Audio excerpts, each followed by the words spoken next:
Hi everyone, I'm Nicola Hazel. Thank you for the kind introduction. We'll get ourselves cosy up here. It's the afternoon session. Everybody's checking their emails, aren't they? It's great to see so many faces though still in the room for this session because we're in for quite a treat, and if you hadn't realised it, this isn't just a panel to talk about what it's like to be a woman. We are all here on the stage together because that way you'll remember that we were here, and it is a challenge when you look around the startup and tech industry, whether you're at a conference, whether you're at a meetup, whether you're in an office or a company space, and you look around and you don't necessarily see a lot of female faces. The statistics speak for themselves when it comes to startups and technology. Women make up less than 30% of the ICT sector in Australia, and in startups there are around 1 in 4 startup founders that are women. And of course when we look down at the venture capital lens, it gets a lot smaller for those companies that are raising capital. However, we do have 4 individuals on the stage with us today who are breaking the mould and breaking the ceiling, if you like, so to speak. 4 individuals who, in their own right, I was just chatting to them while we were outside, could probably fill an hour-long interview with insights and incredible experience that each of them bring to the startup and technology space. So I want to give you just a little bit of a feel for the people we have on stage. And for the first half of this panel, we're going to make the most of having these incredible industry leaders in the room and get their insights on some of the trends that are happening in technology in Australia and around the world right now. We've got Julie here. Julie is the founder and CEO of Stylerunner, one of the fastest growing technology companies in Australia. Industry leader in retail tech.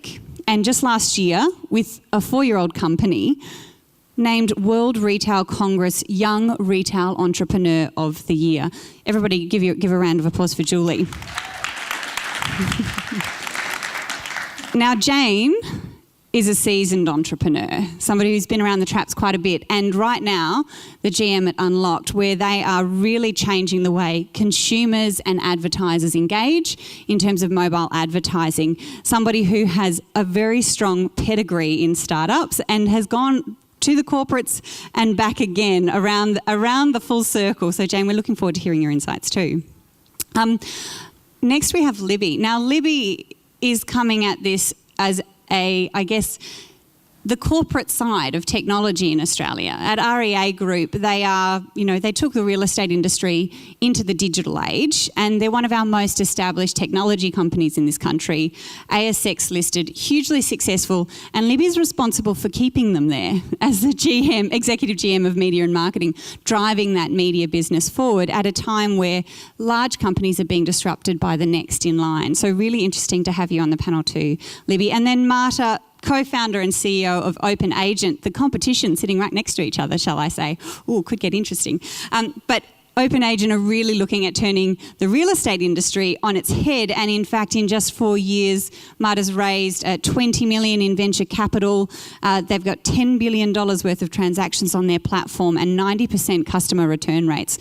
And she speaks 4 languages. So kind of handy person to have in the room. If you're looking for somebody to get top tips on how to build a successful tech company, you can see we've got a stage full of people who could give you just those insights.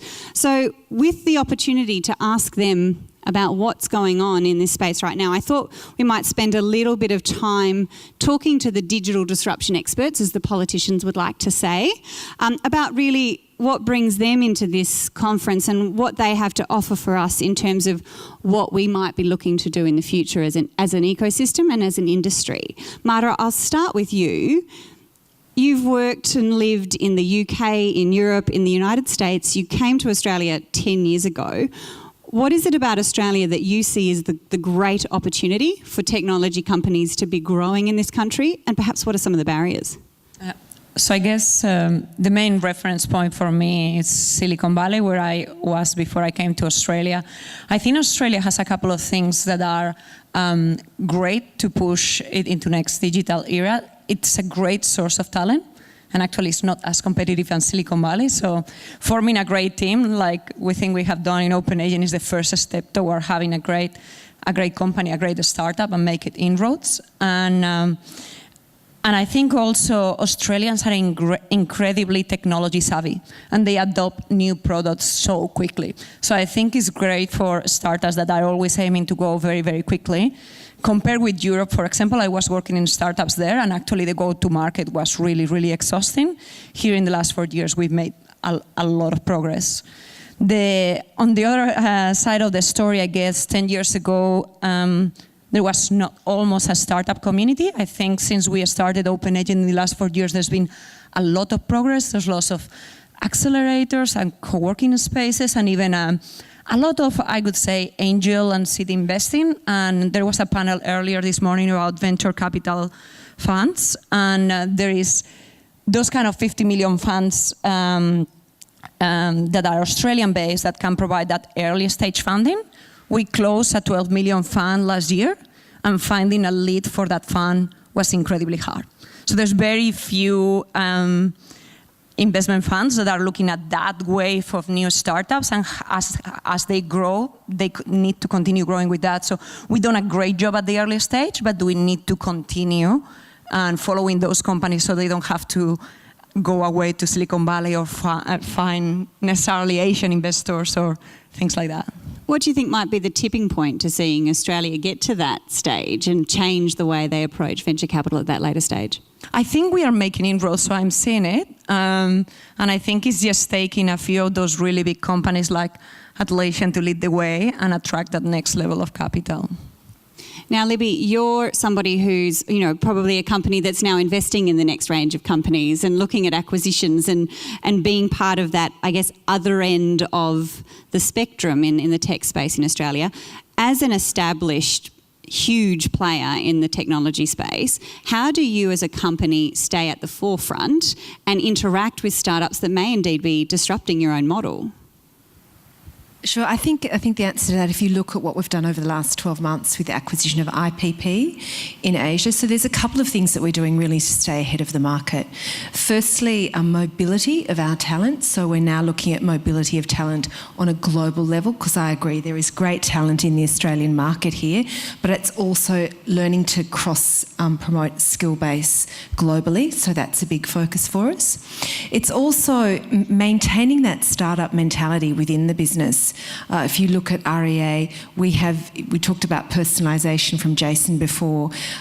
We're very much trying to maintain that innovation inside the company at all levels. So no matter whether you're in marketing or an engineer, each quarter we have 3 days where we call REA I.O., where we spend time just ideating, looking at what people are interested in and how can they innovate those ideas or incubate those ideas.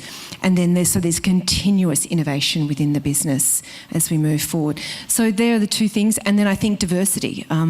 It's not just about gender, it's about skill set, it's about talent, it's about having globalisation. So they're the things that we're focused on right now in this space. And how do startups play nicer with the big players?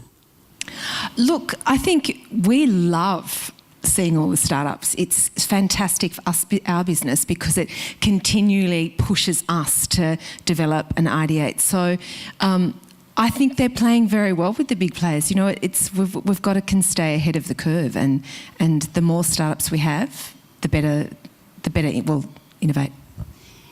Jane, I guess to follow on a little bit from Marta's point about venture capital, you're in an industry in, mobile advertising where you're starting to see some shifts in the way that investors are relating because the way you're doing things is so different. Can you talk us through that a little bit? Yeah, well, I think, it's now clocking up to a $500 billion industry globally, and certainly mobile advertising and some of the markets that we're focusing on being global from day one, many of the markets we're looking at, such as India and others in Southeast Asia, a lot of people in those regions don't even have a PC. So they only operate on mobile. So it's a huge growth industry and something that I think investors are really looking at very closely and much more closely. I've been sitting at the table for a while now, as you mentioned. Makes me feel old, but and it's something I've noticed. Not old. Something I've noticed a lot, and another thing I guess feeding into that is around the investment thesis, and certainly agree with your point. There's lots more focus that we can bring to those sort of mid-stage companies. We're raising our Series B at the moment, and we are looking offshore as well as locally for investors because we're seeing the demand, being a global business from the get-go, from people outside of Australia as well. So we need to make sure that we're focused on other things. And one thing I've noticed a big shift since I've been in the industry is being global from day one, but also having females, in the exec team and the leadership team is now a question that investors ask. And that's why I'm really excited to be sitting here today because, these things really matter and it's diversity, across the board, but certainly it does now come into, I guess, the investment thesis, and that's really good to see because, we need it. That's terrific. Julie, that leads me to you. You are the head of a tech company, but you're also the head of a fashion company, and of course you're both. And this argument of how you present to investors, how you present your company and how you present the industry and the customer segment that you're working to is a really interesting one. And I think for many in the room who maybe are working on a startup wondering, am I a tech company or am I a retail company? Am I a science-based company? How does industry play in with the tech side of things? Yeah, I think there's been a shift around this. I think a couple of years ago, maybe it was 4 or 5 years ago now actually, fashion companies like Net-a-Porter, who you may know, came out famously and said we're, a tech company, and they were, one of the first luxury fashion companies online. And so everyone kind of jumped on that bandwagon and yes, we're a tech company because we all were so immersed in technology. And now there's been this shift to, we're a technology-enabled company.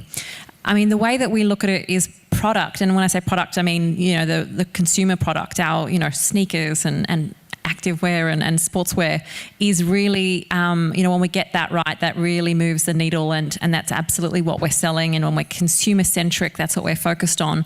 But I see us as being not only technology-enabled, but, technology optimized. Everything that we use technology for is how do we do what we're doing? How do we sell the product in the most efficient way? How do we make sure we're showing the customer, the right product? So as Jason was talking about personalization, we've invested quite a lot in technology infrastructure that's able to, sort of have dynamic merchandising as our next step. Like we're really focused on that.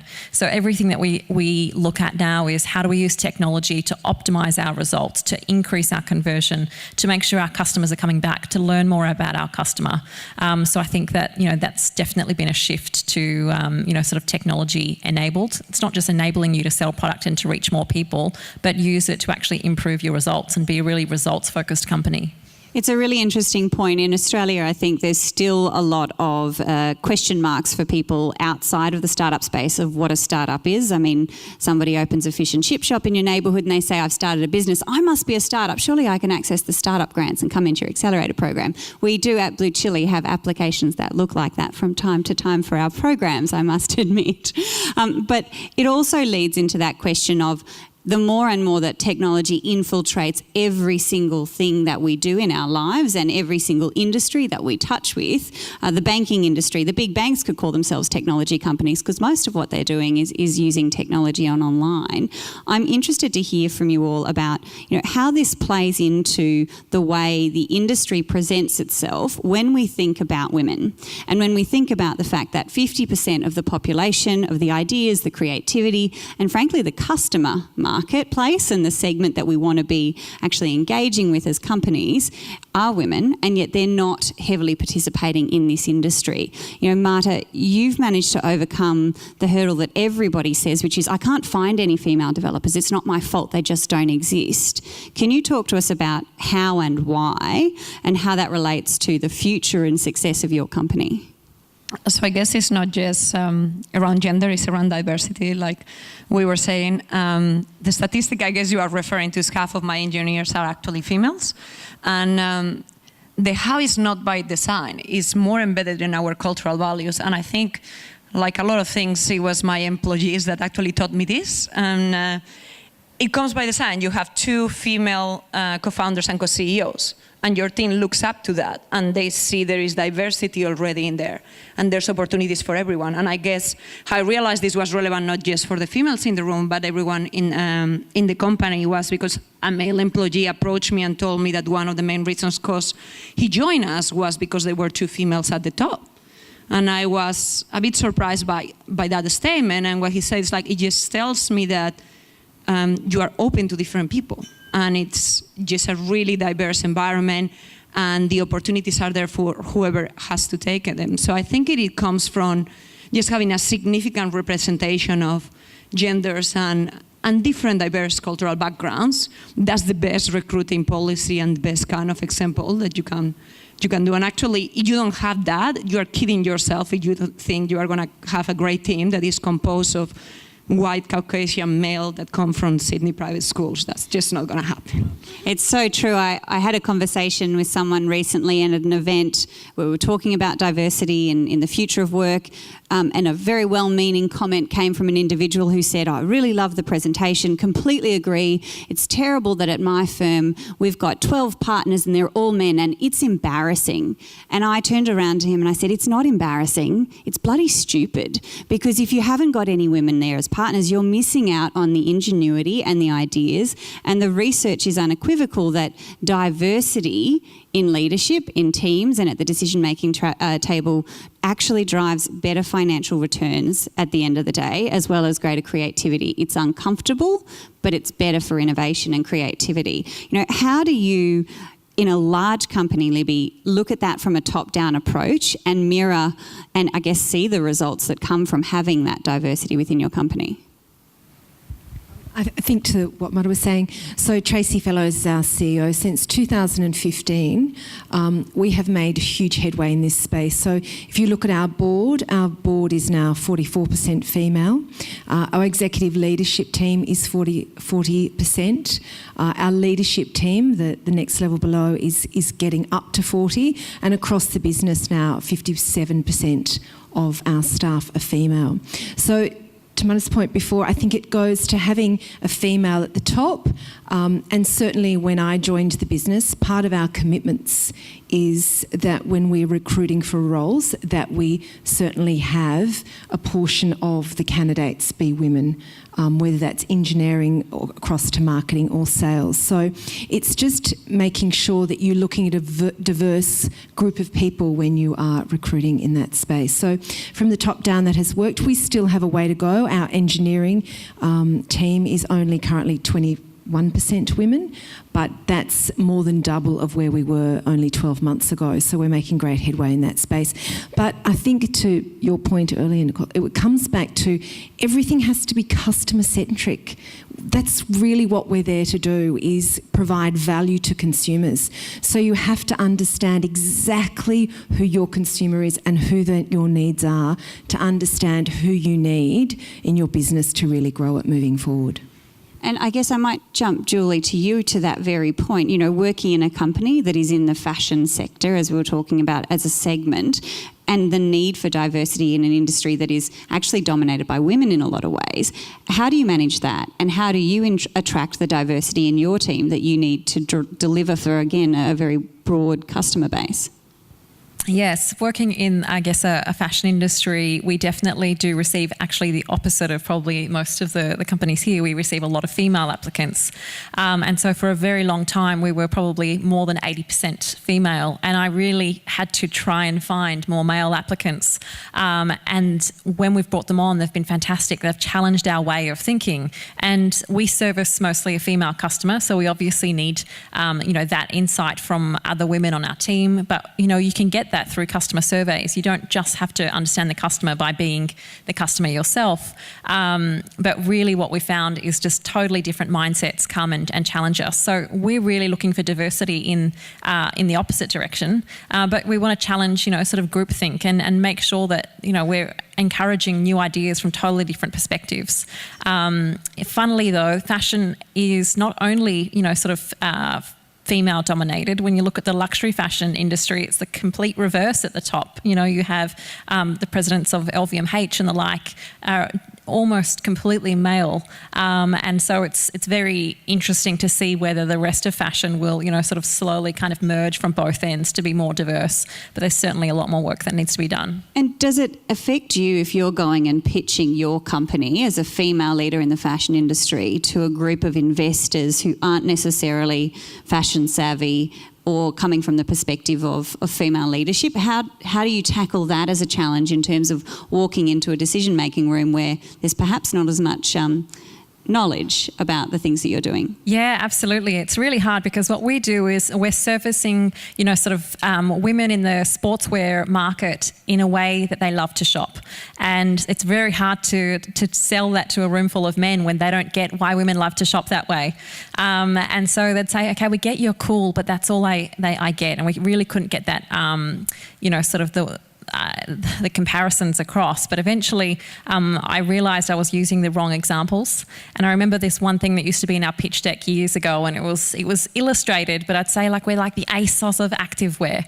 And after many pitches, a guy finally said, "What's ASOS?" And that's not even female centric, but it just shows how much, sort of male investors like to shop, I guess, not as much as me. And so, I just had to challenge the way I was packaging my pitch deck. So certainly, we weren't speaking the same language, and I really had to actually challenge all of my own assumptions and what I felt they understood and, completely repackage it. Oh, that's really interesting, that whole thing about speaking the same language, right, and always understanding your audience. I mean, it's Startup 101, but it's one of those things that keeps coming back throughout the process of building yourself into a very large company, no doubt. Jane, I'm really keen to ask, we've talked about, and we always in these conferences talk about go global from day one. You said diversity from day one at Unlocked. Talk us through that and what it's meant for you as a company.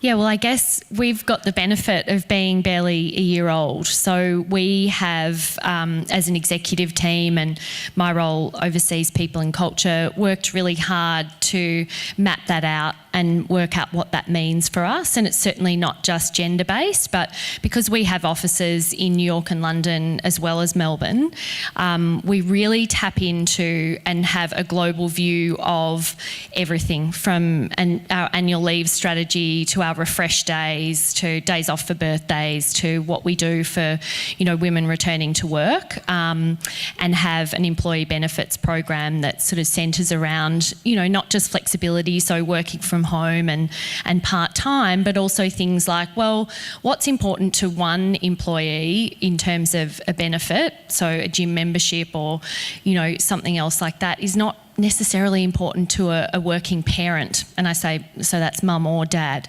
having been the one that's always had, a partner at home and him looking after the kids. So it gives a very different view, and some of the things we've come up with include, extra holidays. So when the kids are on school holidays, you can be around, and making sure that, we're supporting other childcare initiatives or benefits that way. So, and doing things that are really relevant in each market rather than just shaping something, from one HQ.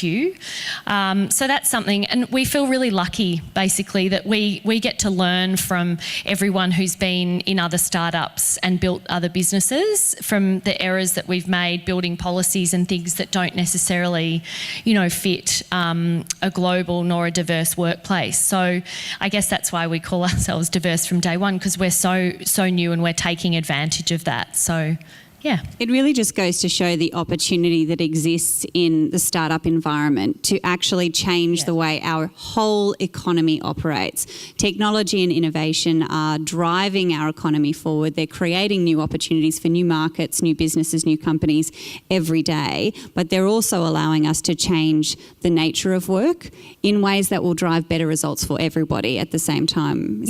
I feel also, as you mentioned before, I did come out of ANZ. I sold my last startup to them and was quickly lured back into the world of startup after being in a big company. And one thing that I feel like, they have what I'd probably call diversity debt, and we don't have that. So, and I've seen how challenging it was for them to try and work through a lot of that. I was there and worked with Joyce Phillips on the women's launch, and which was a great initiative. But and I'm also on the board of an AFL football club, so I've been around what's happening with women's and how we can make systemic change, and I'm super passionate about it. But it really is, unless you do it from the ground up and really put some really hard sort of metrics in place and stare it in the face, when you're not necessarily where you want to be, how do we get there, and have some honest conversations, then that's so important if we really want to get there, make a difference. It really is that chance to, rather than be like the resources sector and realise too late that you were missing all of the women in the industry, and run a few women in hard hats and initiatives retrospectively in technology, in startups, we can start right. And the motivation is the key thing. I think what we've heard today from all of the women on the stage is that we need to invest in diversity in our companies, not because it's a nice thing to do, not because it's a lovely idea to have a mix of lovely, friendly faces in our companies, but actually because it will deliver better results. And time again, we're seeing that it's delivering those exact results. I'm looking around to see if I'm getting the wind up, and I'm not, I don't think, or maybe I am, because otherwise we'll just keep talking. We've got another 5 minutes. Did you see that? We've got 5 minutes. Score. I want to explore that a little bit in terms of then the question mark that we get about why diversity, and your reflections as a panel on how far we've got to go, or where you feel people actually get it. Because the question I often get is, well, how many people actually believe the research? How many people actually recognise the value of having women in leadership, of having diverse teams, culturally, gender, background, experience within companies, and whether or not you're still seeing that there are people, investors, you talked about people wanting to have female leaders in their investment discussions, but are we still getting pushback? I mean, Marta, you've gone through a lot of investment rounds recently. Are you seeing people get it? Can you walk in there and explain that, yes, we're a female-led company and they see the value in that? Or are people still questioning the science? I think they question us more in the early days. I think nowadays my pitches start with my traction and what we have achieved as a team. And I think that gets dispelled further. But you were talking about how much we have to go, and I think Australia has actually a long way to go. And this is someone who comes from Spain, which is supposed to be a chauvinistic country. I visited my mum a couple of weeks ago and tried to explain her how childcare and schooling and role models in families work in Australia, and she was quite shocked about how things are here. So, long way to go just outside the Australian environment, I'd say. And Tracy, I'm talking about Tracy Libby, working in a company where there is such strong female leadership across the company. Are you still seeing that in a broader sector, in a broader industry space? There's still challenges? There are definitely challenges. I think it depends on what industry and what categories you're looking at.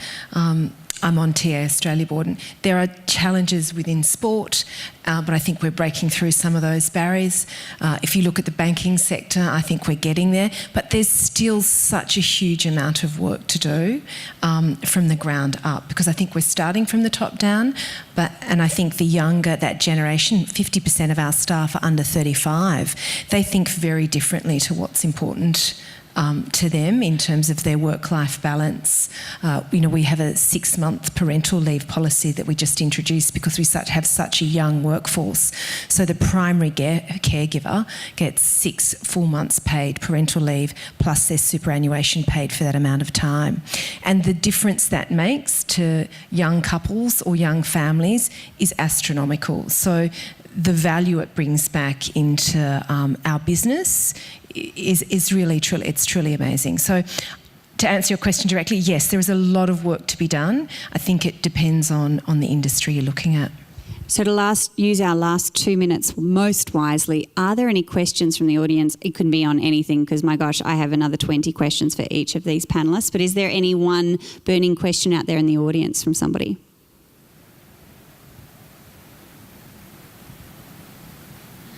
Yes, up the back there.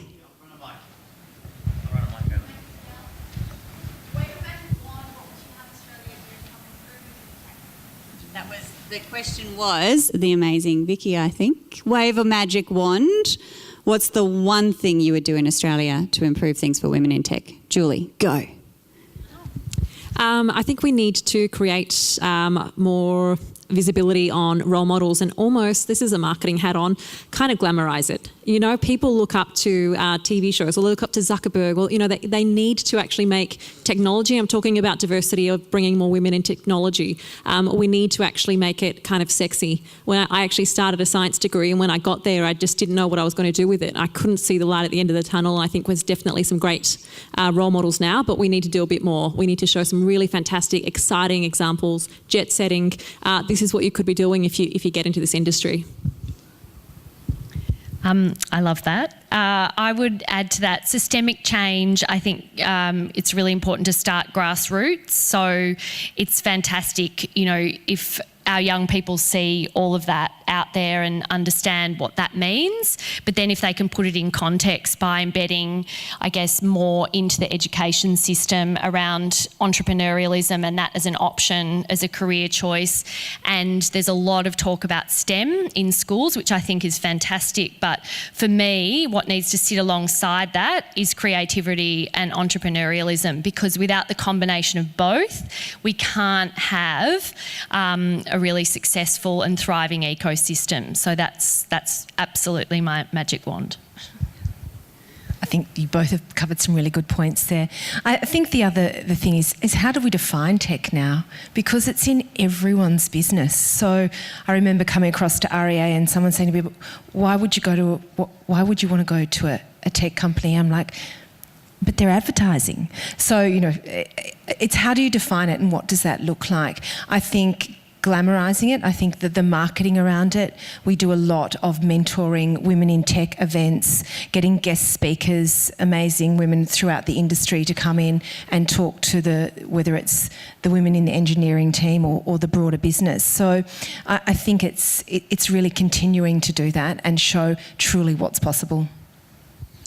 I'll call something controversial and say positive discrimination or quotas. I moved into the US in 2003 not believing in those things. And I moved out in 2005 knowing that if you haven't experienced it and if you haven't forced yourself to change, you don't know what are the advantages and you won't experience what it is at the other end. So it's around forcing those numbers down and, you know, for Wild Digital Conferences for next year to have 20% of speakers, not in a panel, but look for speakers that are female, and then next year you'll find 30% easily, and the following one will be 40%, and then we'll be able to show more role models and create some real change and see the benefits of it. And let's aim high. Let's not say 30 or 20. Let's say 50%. 50% across the industry, 50% at conferences.